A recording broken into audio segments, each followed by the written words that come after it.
So today we're going to be making my own personal recipe, which is for a West Indian chicken stew with chickpeas, which is basically a little further. If you don't like chickpeas, do leave them out. If you want to make it vegetarian or vegan, you can leave out the chicken, and I have since found out there are a lot of vegan stock cubes on the market, so this is a very flexible dish. For the West Indians among you who may not think it's West Indian, believe me, this tastes just like my Trinidadian grandmother used to make, and it's taken me a long time to get her brilliant recipe, God rest her soul. So this is pretty much what I grew up having on Sundays at her house for lunch, which just was the best thing ever. The woman was one of the best cooks in the world as far as I'm concerned. So I hope I do it justice. So what we need to do start with is, I've got chicken legs here, just a kilogram of them. I'm going to brown them in my big over large pan. I ordered this and slightly misjudged the size. But never mind, it's been on this hot hob for a while, so this is going to be very sizzly. Now I've said 3 tablespoons of oil, only because, you know, sometimes chicken can stick. Oh, the other thing I forgot to tell you is marinade. Now, I discovered something pretty exciting, that you don't need to marinate things overnight. They don't actually take in what they need to take in. So what happens is, with chicken, because the collagen sheaths are so strong and tight and tough, the marinade can't penetrate to where it needs to get to. So you always ever just to have it on the surface. So chicken, literally, is just put some wine in this. I would have put it in a bag and just made sure the wine coated it. Literally just before you cook it. It's fine, 10 minutes, whatever, but it's not going to do anything more. So first thing I'm going to do is pop the onions in. Whoa. Oh, that's not too bad. Sorry, I leaned back there because I thought it was going to be a little bit more scary than it was, and it actually wasn't that bad. Oops. Just drop that on the floor, edit that out. So we've got onions in the pan. I'm just browning those off. So a bit of onion skidder there. Let me take that out. So I'm just going to brown the onions off in this huge pan, and we don't need to get them caramelised. We're just getting them a little bit soft, so they start to get to the point where we release the sugars, and then we're going to brown the meat. Now, browning the meat does not seal anything in, contrary to what other people might have heard. What it does do, though, is it caramelises the skin, and that adds to the flavour. The other reason why I'm using chicken legs, the other reason, I can't speak today. The other reason why I'm using chicken legs is the bone, and it sounds really quite macabre, but the bone actually adds a lot of flavour. You can use chicken breast, there's absolutely nothing wrong with that. Chicken thighs, absolutely perfect, and also a lot cheaper. As I said, these are thighs and legs together, and I tell you, the stew itself is so delicious that my incredibly fussy family, who refused to eat chicken legs and chicken thighs, asked for seconds when they had it. So clearly the flavour really does the trick, and it is absolutely delicious, and it is actually very, very, very, very easy. Like I said, with all my recipes, I'm not the sort of person to sit here and make you wait at the oven for the hob for half a day. It really, you know, I mean, I'm sitting down, you know, I can't go and walk around and everything. So it is just a case of nice and easy, but effective. So these already started to go nice and glassy, which is just what we want. These for Christmas, so handy. So hopefully I'm going to be able to wield them properly, because I haven't had much experience. But with our chicken that's just had the wine dripped over it, just pop it in there, and I'm going to pop them all in to brown. Just going to turn the heat up a little bit so we can really just get the colour going. Now, in this pack of chicken, there was no juice in here. So this liquid you're seeing at the bottom literally just is the wine, which I am going to pop in a minute, because it really adds a lovely flavour. If you don't want to use wine, you could use a little bit of vinegar, a little bit of white wine vinegar, cider vinegar. That's absolutely fine. I'm using, as usual, my plum wine. just going to pop these in here because obviously they've got raw chicken on. And what we're going to do now is just wait for that to brown.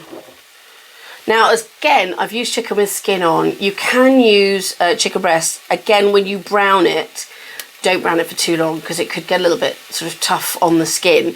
Sorry, on the flesh of the chicken breasts. But I'm using skin because, again, that does impart a lovely flavour. The thing about West Indian cooking is we do use the bones and the skins and things like that because it gives a depth to the cooking. But as with everything I do, you have to be flexible for what you prefer, what you like. I would suggest, though, being brave, if you're not somebody who's really into chicken skin or thighs and legs, please give it a go. I mean, my family are the fussiest eaters ever. Usually at lunchtimes and dinner times in the past, we had, I mean, there's 4 of us and there were 4 or 3 different meals on the go each time because somebody likes this, somebody doesn't like that, but somebody likes that but doesn't like this, and it was so on and so on. And it was just such a pain. So I've had to get very inventive over the years to try and minimise the recipes, so we just have one meal together as a family at the table, as I always insist on dinner at the table, which is always a lot of fun.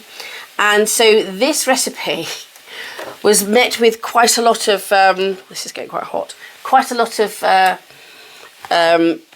worry, I'd say, from the family, and a little bit of trepidation. But I said, look, just try it, just at least try it. If you hate it, then fine. And as I said, clean plates all round. Oh gosh, that's getting very hot. Clean plates all round, and seconds. So it works. Do give it a go. People who hate these sort of things with legs and thighs, they do love it. So, and as I said, a couple of my kids are autistic, so they are very, very particular about food. So if you can change an autistic kid's mind about this sort of thing, then you know you're onto a winner. So let me just see how these are doing. They're taking quite a while to brown. So what I'm going to do is I'm going to just let this brown, and then I will come back to you and take it from there. Hello everybody, welcome back. If this is a little weird angle, in the middle of doing this and getting this to cook, I accidentally knocked the camera over. So Simon's put it back for me, so this might be slightly out of sync. If it is, it's my apologies, it's me. I tripped over a wire. So these are now sort of browned. These are, I'm just going to try and get one up to show you, but I'll have to just tip the pan. These are as brown as I'll have them. I mean, I normally brown them a bit more, but as time is of the essence, and I want to get this done so I can do more lovely things for you. So just pull this a bit further towards me. Right, there we go. So these are now browned and smelling lovely. So I would normally, if I'm doing a very quick dish that's going to have liquid put in, I would put in onions and garlic and mix it up, and then, you know, brown, say, steaks or whatever it is, they're going to be really quick, and then put the water in. Because the chicken takes quite a while to brown in this pan, I haven't put the garlic in yet because garlic has high sugars. It tends to, or carbs or something. Do you know what? I'm not very good on the science of it, but basically it burns really easily. So if you're using a crushed garlic, fresh crushed garlic clove, try saying that after some wine, then it'll burn a bit too quickly for us to, you know, get this cooked. The onion's doing okay at the moment. I'm using garlic puree. If you don't have either, you can use garlic granules. It's whatever's easy for you. So I'm just going to pop that in. It's just on one chicken thing, but it will mix around. And in fact, I'm going to get rid of these now. First thing I'm going to do is get the wine. So remember, there was no other liquid in here apart from the wine, and I don't want that wasted. So these are gone now. And now, back to my trusty spoon, we get to adding all the other bits in. So we need the liquid.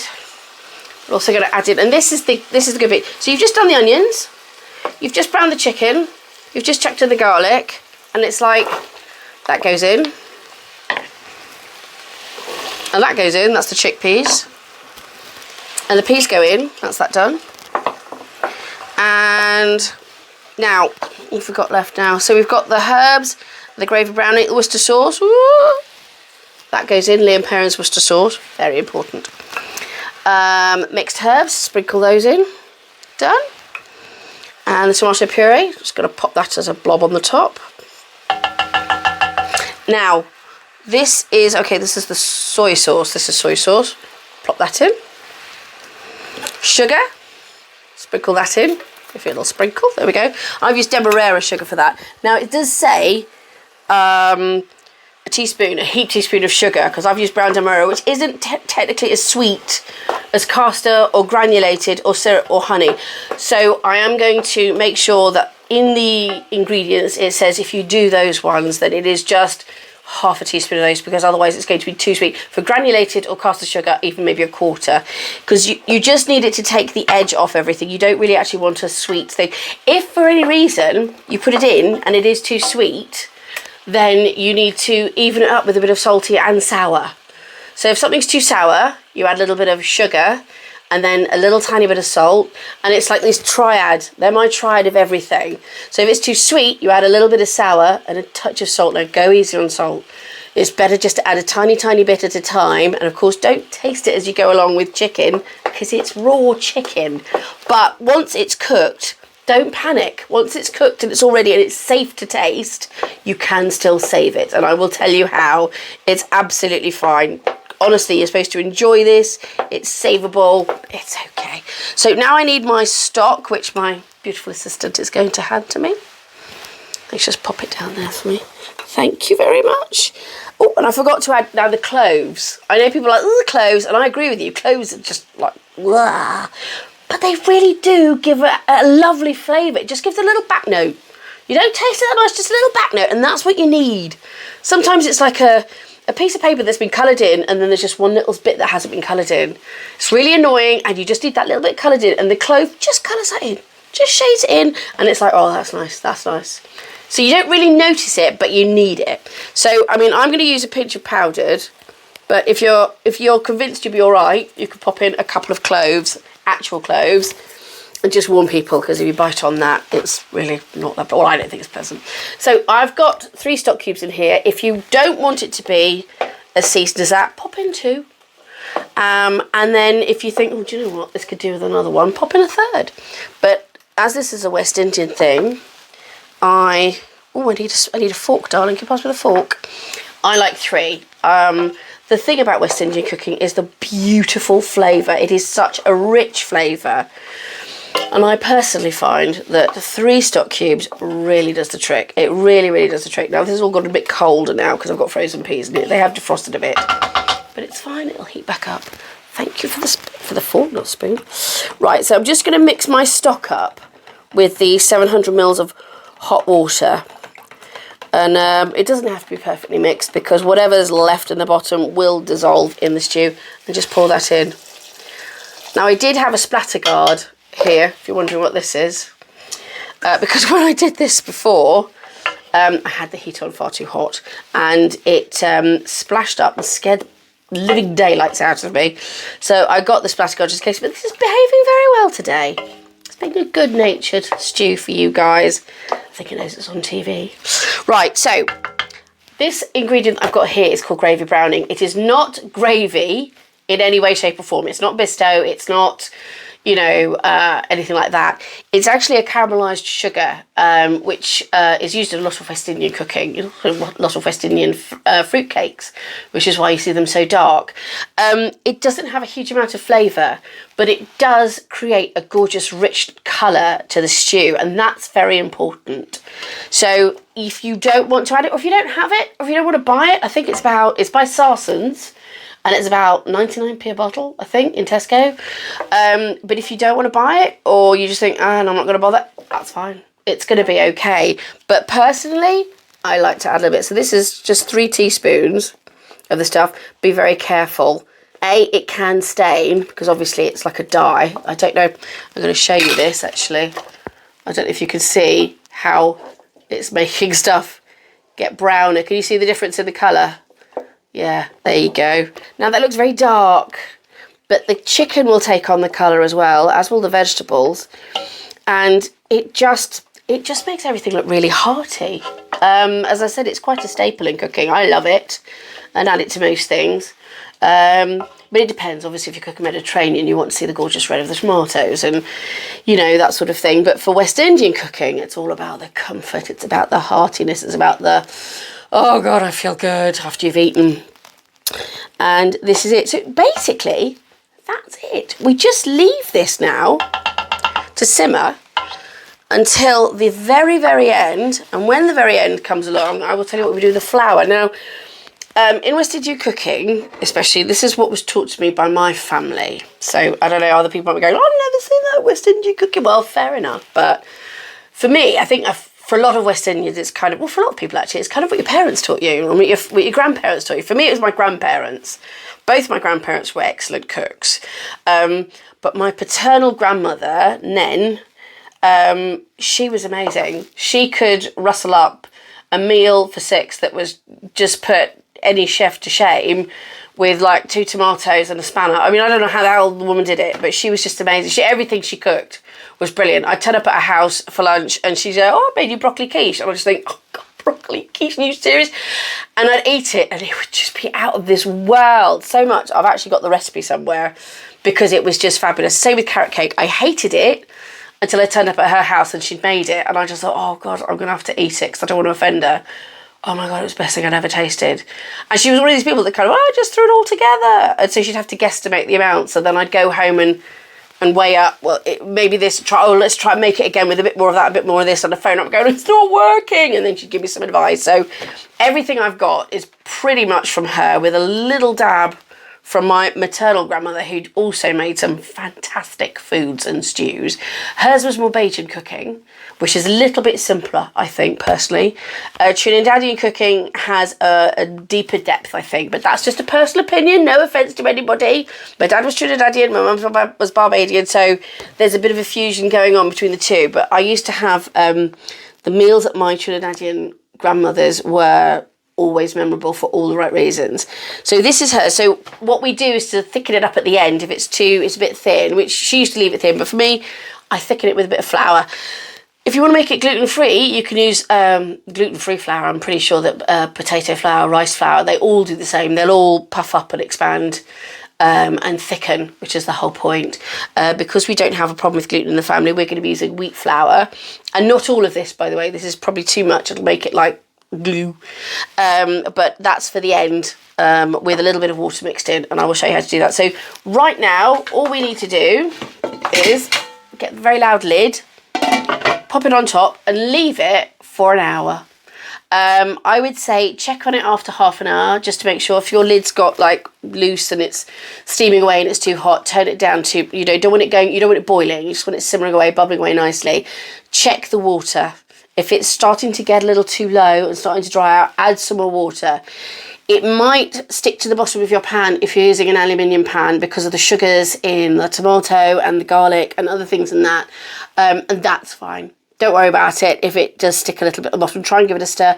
If it starts to burn, please don't stir it, because then you'll stir burn bits up, but it'll still be fine, okay? Just keep an eye on it. That's the best advice I can give. It doesn't really need to be stirred or any attention, but you can, after half an hour, give it a little stir, give it a little agitate, make sure things aren't sticking. And as I said, I will see you back here after an hour for the finished dish, and we will take it from there. So welcome back. This has now been cooking for an hour on the hob, and I checked it halfway through, gave it nothing stuck to the bottom, which is wonderful. Although this is a very lovely brand new non-stick pan, but still, it's always good to check. So now the point we get to is just thickening it. So I've got 2 tablespoons of flour, I think it is, with 2 teaspoons. I will check with the instructions because I just pour flour out, but I have written down the instructions exactly for you. And we just mix it with a bit of water. So I've just got my water here. Excuse me being out of breath. I forgot to put something in the oven for later. So I ran off because obviously I'm doing this in the middle of all other things as well. But that's sorted. So, right. I've just mixed this up with some water. Make sure there are no lumps. So it's quite thick. Oops, it's quite thick at the moment. And that's obviously too thick. But the reason I do it like that is so you don't get any lumps. If you do it too thin, put too much water in quickly, it becomes far too thick. And sorry, it becomes far too lumpy. I don't know what I'm saying, do I? I'm sorry about this. It's been one of those days. Every single thing I say is wrong. Just proved my point there. So I'm just mixing this up to make it a bit thinner. I've got a tea strainer here, so if it was lumpy, just pour it through the strainer. But I have managed to do it without lumps, which is fabulous.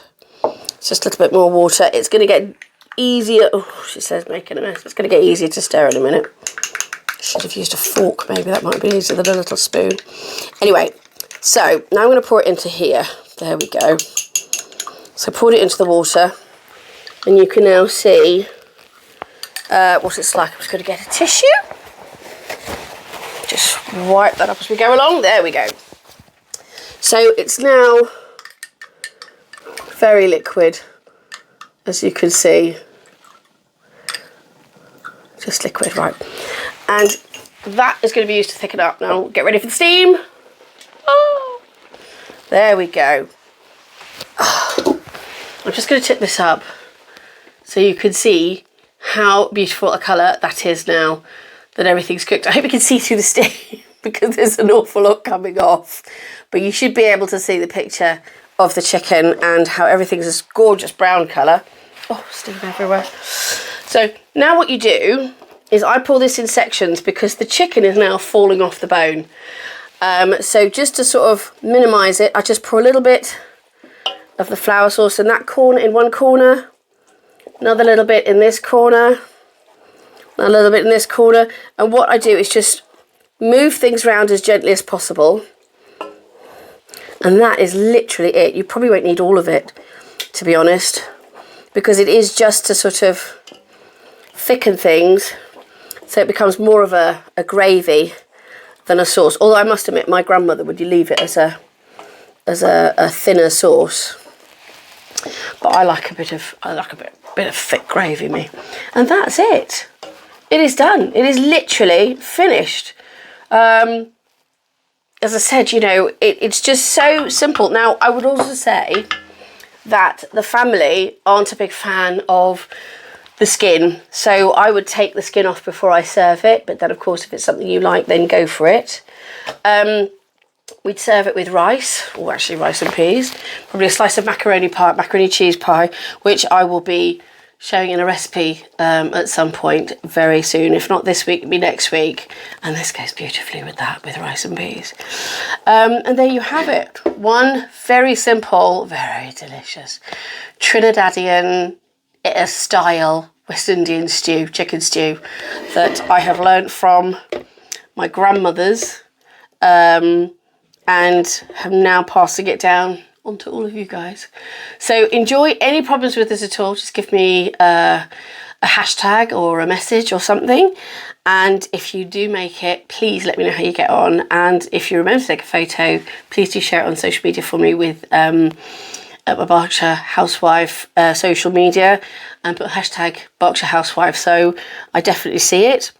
Tag me if you can, and enjoy with your family. I'm off to serve this to the rest of the family now because they are starving and they've been smelling it. And in the meantime, while it's been cooking, they've actually been hassling me for it, so they'll be pleased to know it is ready.